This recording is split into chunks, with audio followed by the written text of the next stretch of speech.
Welcome again. और आज की इस वीडियो में बात करने वाले हैं क्वांटम कंप्यूटर्स के बारे में। बिल्कुल ही नया टॉपिक है, अभी कुछ ही साल पहले ये टॉपिक इंट्रोड्यूस हुआ है। क्वांटम कंप्यूटर्स इंट्रोड्यूस हुए हैं। कॉन्सेप्ट बहुत पुराना है, ठीक है, बहुत पहले ही इसको मतलब एज अ थियोरेटिकली इसे इंट्रोड्यूस कर दिया गया था, बट प्रैक्टिकली हमने कुछ सालों में देखा है।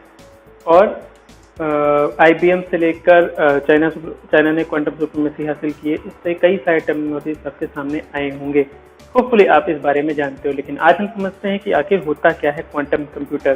ठीक है, तो हम क्या क्या कवर करेंगे इस चीज़ को हम ध्यान देते हैं। आज के इस वीडियो में हम कवर करेंगे कि क्या क्या क्वांटम कंप्यूटर होता है, इसके बेसिक कॉन्सेप्ट क्या है, इसका फिजिक्स क्या है, इसकी जो बेसिक टॉपिक है। हम फिजिक्स के टॉपिक में नहीं जाएंगे, सिर्फ हम ये जानेंगे कि आखिर कौन कौन से टॉपिक हैं जो इंट्रोड्यूस होते हैं और हमें ज़रूरत क्यों है क्वांटम कंप्यूटर्स की।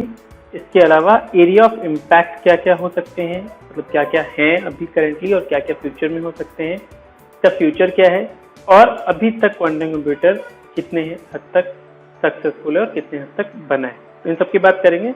सबसे पहले बात करते हैं और मैं आपको उस एरा में ले जाता हूँ, लाइफ कितनी ही ईजी है हमारे साथ जब हम सिर्फ 2 डिजिट्स के साथ कंबाइन होते हैं, बिट में पढ़ते हैं, 0 1 एंड यही होता है ना बाइनरी नंबर सिस्टम जो कंप्यूटर फॉलो करते हैं, बोलते हैं वो 0 और 1 में काम करता है, यानी कि either it will be a 0 और 1, इनमें से एक ही होगा।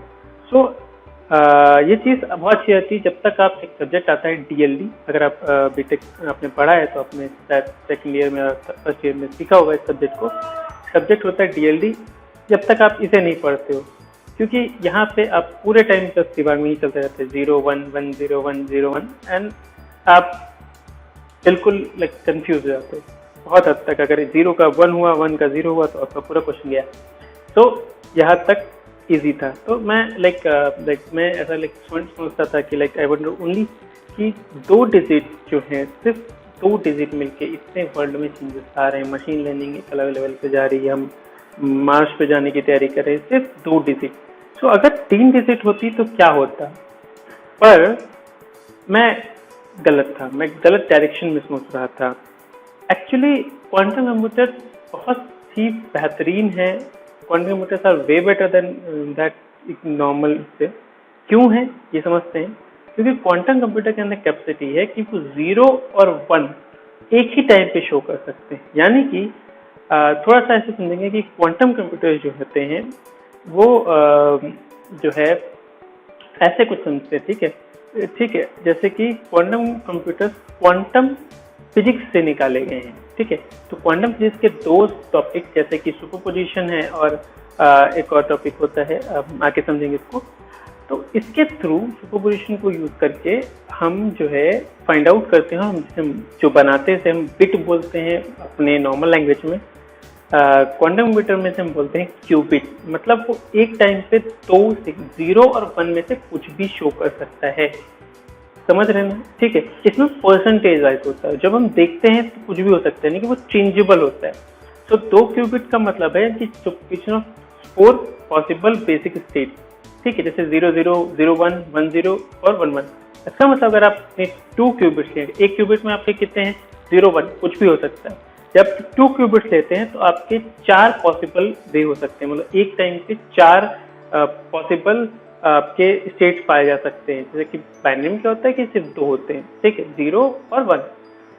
क्यूबिट में क्या होता है कि इसमें यानी कि इसमें ज्यादा हो सकते हैं, एक ही टाइम पे 0 भी हो सकता है 1 भी हो सकता है, इसलिए 4 स्टेट बन जाती है, 0 0 0 1 1 0 और 1 1 एक ही टाइम पे। अगर 3 होंगे तो लगभग 8 पोजिशन पॉसिबल जो स्टेट्स हैं वो आ सकती हैं, ठीक है। तो इसका मतलब ये है कि कोई भी स्टेट हम क्या होता है कि पूरा हम आगे समझते हैं इसको अच्छे से। होता क्या है बेसिकली, क्वांटम कंप्यूटर में क्या ऑप्शन होता है कि सुपरपोजिशन और इंटरफेरेंस, ये 2 कॉन्सेप्ट का इस्तेमाल किया जाता है।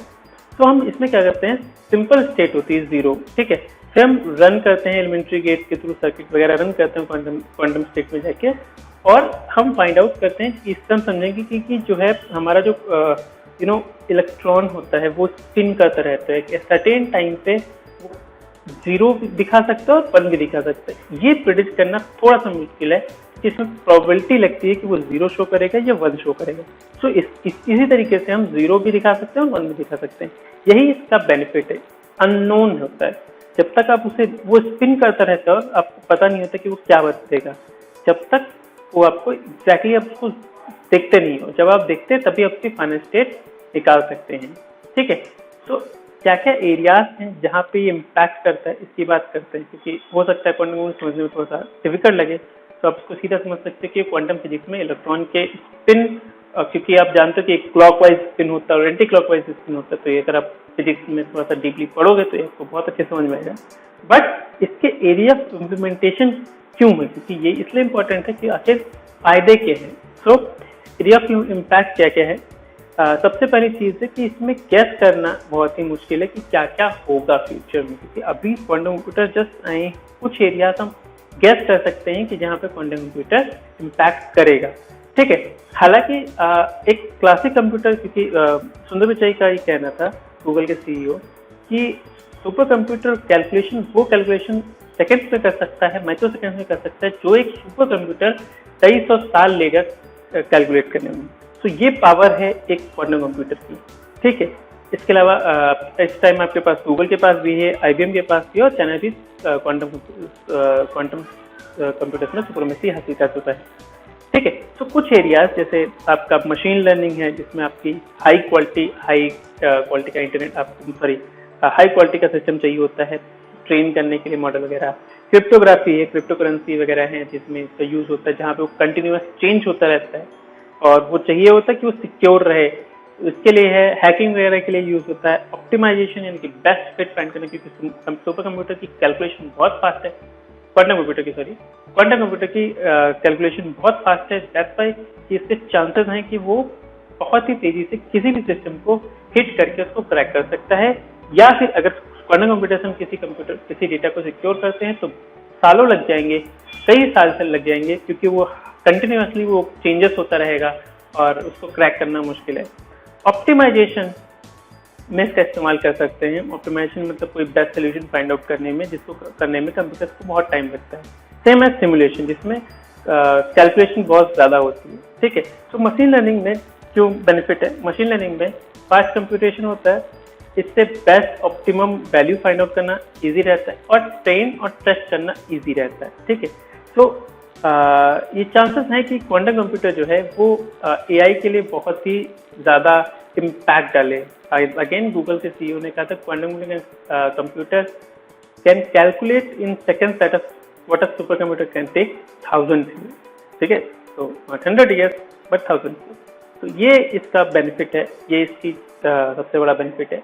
क्रिप्टोग्राफी में इसका दो तरीके से इस्तेमाल होता है, एक तो कोड मेकर और एक होता है कोड ब्रेकर। आप समझो इसको अच्छे से कि कोड मेकर मतलब जो कोड बनाएगा, प्रोटेक्ट करेगा, जो एक क्रिप्टो कोड बनाएगा, और दूसरा जो उसको ब्रेक करेगा, उसको तोड़ेगा, यानी कि कोई भी इंफॉर्मेशन ब्रेक करना है। दोनों में इसका बहुत ही इस्तेमाल हो सकता है। ठीक है, क्योंकि अगर कोई भी अगर क्वांटम कंप्यूटर ने, देखिए क्या सीधी बात है, no super computer are able to break code made by quantum computer because value of qubits are continuously changing. Same चीज जो मैंने बताई कि कंटिन्यूअसली, क्योंकि क्यूबिट की हम स्पिन करता रहता है तो फाइंड आउट करना मुश्किल है, तो कोई भी क्वांटम कंप्यूटर जो है कोई भी सुपर कंप्यूटर से तोड़ नहीं सकता।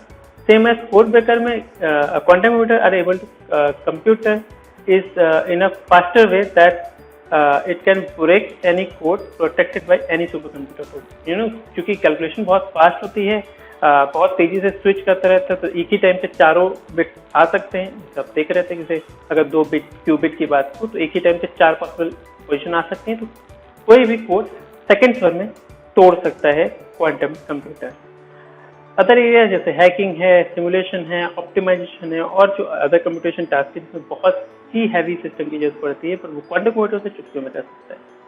तो बात करते हैं लास्ट टॉपिक की, वो है क्वांटम कंप्यूटर अभी तक कितना इम्पैक्ट किया। ठीक है, सो ऐसा माना जाता है कि we are entering NISQ era.